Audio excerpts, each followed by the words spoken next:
did, yes, I did. I lost my seat. And if you were to ask me why did I lost my seat primarily because the PDs didn't turn out to be the party that they were meant to be. That's the first thing. Well, hold on, don't rush over that now, Philip. No.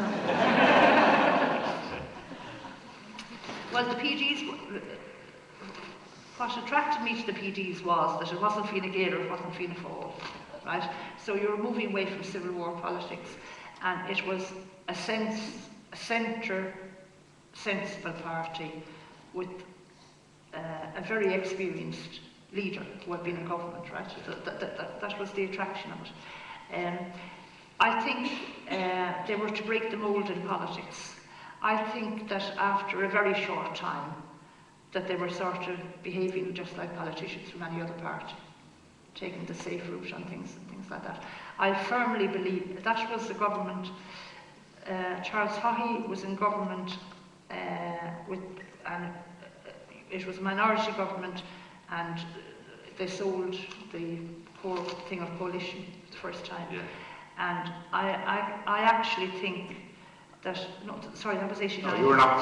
Sorry, they were a minority. Sorry. And and Fine Gael, that was the Tallaght strategy government that we were going into.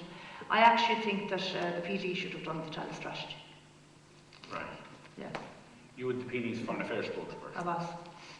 Because you were interested in Northern Ireland? I was interested in Northern Ireland, yeah. And did you enjoy that? I did, yes, I did.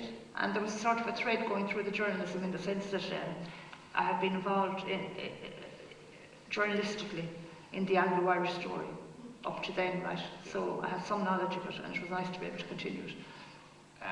Do you remember on the day of the count when you realised you'd lost your seat? I do, yes. How did you feel? I was very, very, very disappointed, right? But I was disappointed. I thought I might be re-elected, but didn't know. And but when I wasn't re-elected then, I sort of took the view that, well, if people don't want you, they don't want you. I'm not going to spend the rest of my life hanging around to see whether they do or not. Did being a politician give you a better or different appreciation for politicians? It did. The strange thing was that when I eventually went back report, I had the Irish Times gave me a job after I lost my seat, and but I couldn't report on party politics for what turned out to be 3 years. I was sort of in a sort of what they called a decontamination period, which was right in the sense that there would have been perception issues. But when I went back doing the political reporting and all that, I had no difficulty whatsoever with politicians of any party, including Fianna Fáil, none whatsoever, because you had joined the club, taken the risk and being one of them. Yeah. And I often found it sort of gave me an understanding. For example,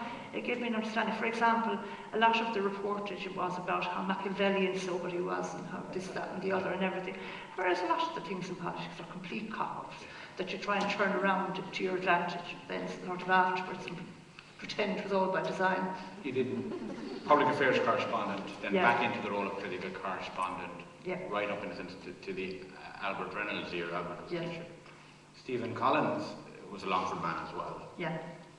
Has often written that Albert was treated unfairly by the media. And even Conor Brady in his memoirs says that they felt particularly as Albert was leaving, he treated Albert harsh. Do you think Albert suffered from the fact that he was from the country?